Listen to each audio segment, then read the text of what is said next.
Good morning everybody, how are you today? Pagi ini kita kembali lagi bertemu di pembelajaran PPKN. Tema 1, selamatkan makhluk hidup. Subtema 1, tumbuhan sahabatku. Oke, perhatikan, ini merupakan lanjutan pembelajaran kita sebelumnya. Kita sudah membahas sila pertama, kedua, ketiga, keempat. Dan sekarang kita akan membahas sila kelima dari Pancasila. Oke. Sila kelima, keadilan sosial bagi seluruh rakyat Indonesia. Lambangnya adalah padi dan kapas. Oke, perhatikan ya. Sila terakhir dalam Pancasila dilambangkan oleh padi yang berwarna kuning dan kapas hijau yang berlatar belakang putih.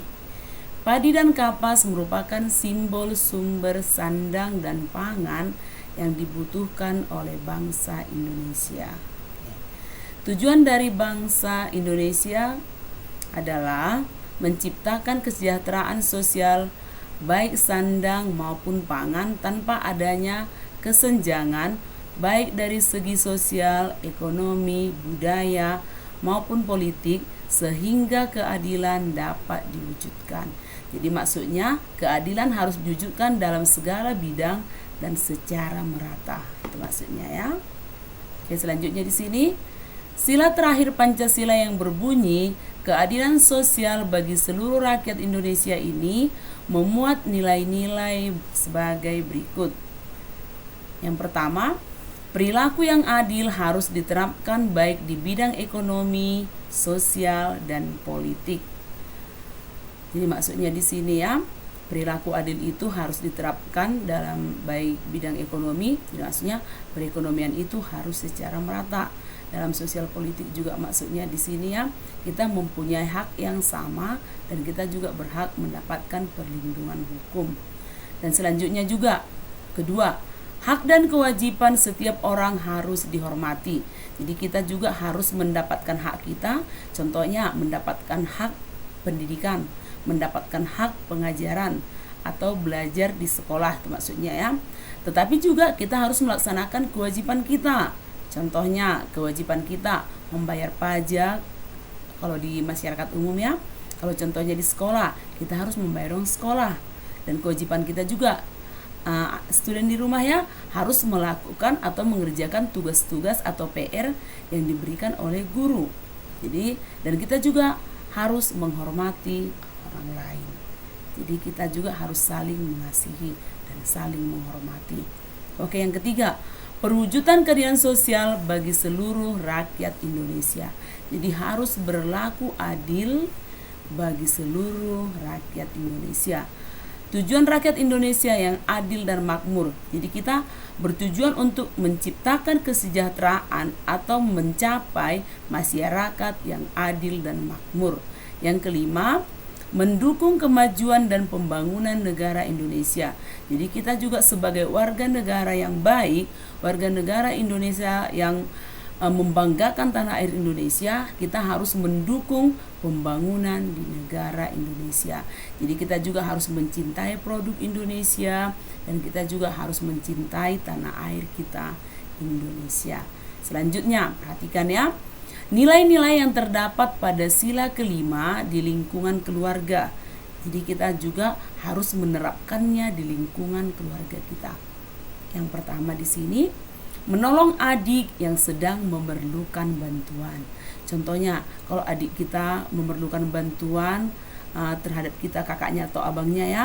Contohnya, Kak, tolong bantu aku ambilkan minum, ya harus kita bantu. Atau, Kak, tolong bantu aku mengerjakan PR-ku, ya harus dibantu ya. Oke, yang selanjutnya, kedua, menghargai hak-hak anggota keluarga lainnya. Jadi kita juga harus menghargai hak orang tua kita, hak adik kita, dan hak kakak kita dalam keluarga. Jadi kita tidak boleh hanya mementingkan kepentingan kita sendiri. Itu maksudnya ya. Jadi harus saling menghargai dan saling mengasihi. Contoh yang ketiga, melaksanakan kewajiban sebagai anggota keluarga yang baik. Contohnya kewajibannya ya, mungkin sudah dibagi tugas dalam lingkungan keluarga itu. Jadi contohnya dibagi tugas ya, katakanlah si kakak membersihkan rumah, si adik menyapu halaman. Jadi harus saling melaksanakan kewajiban.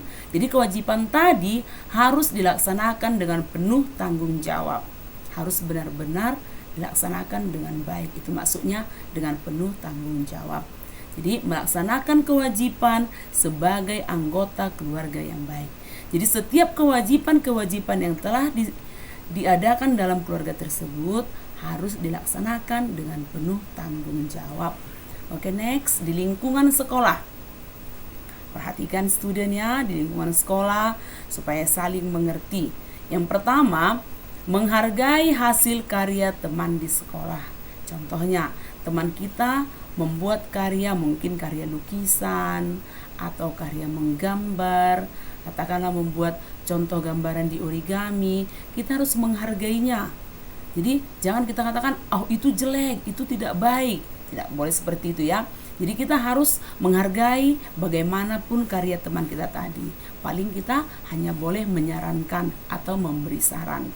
Oke, yang kedua, melaksanakan kewajiban-kewajiban bagi siswa di sekolah. Jadi ingat student, ingat kewajibannya. Apa kewajibannya di sekolah? Kewajibannya yang terutama adalah belajar dengan tertib, melaksanakan atau mengerjakan tugas-tugas. Kewajibannya lagi melaksanakan tugas piket, dan kewajibannya lagi membayar uang sekolah. Jadi itu merupakan kewajiban yang harus dipenuhi dan harus dilaksanakan. Oke, selanjutnya, tidak pilih kasih dalam berteman. Jadi dalam berteman di lingkungan sekolah, kita tidak boleh pilih kasih. Kita tidak boleh membeda-bedakan teman. Contohnya, kita hanya berteman kepada yang kaya saja, itu tidak boleh. Bagaimanapun keadaan teman kita, harus kita hargai dan harus kita temani. Baru juga, kita tidak boleh di sini membedakan antara teman kita yang pintar dan yang kurang pintar atau yang sedang. Jadi semua harus saling berteman dan harus saling mengasihi. Kalau teman kita yang kurang mampu tadi, boleh kita bantu. Kalau memang kita bisa, ya kita bantu. Jadi di sini kita tidak boleh pilih kasih, tetapi biarlah kita bersatu, hidup rukun di lingkungan sekolah dan di lingkungan kelas masing-masing. Sehingga kelas itu akan hidup dengan tertib, atau terjadi komunikasi yang baik antara teman dengan teman yang lain, sehingga terciptalah keharmonisan di lingkungan sekolah dan di dalam kelas, sehingga pembelajaran akan berjalan dengan baik. Oke, paham student? Oke. Jadi sampai di sini dulu pembelajaran kita PPKN hari ini. Dan nanti akan kita lanjutkan untuk pembelajaran selanjutnya. Oke, lihat tugasnya ya. Tuliskan nilai-nilai yang terdapat pada sila kelima. Kerjakan di buku tugas PKN. Kalau sudah selesai, kirim ke WA pribadi saya. Paham ya? Oke, sampai di sini dulu. See you again, student.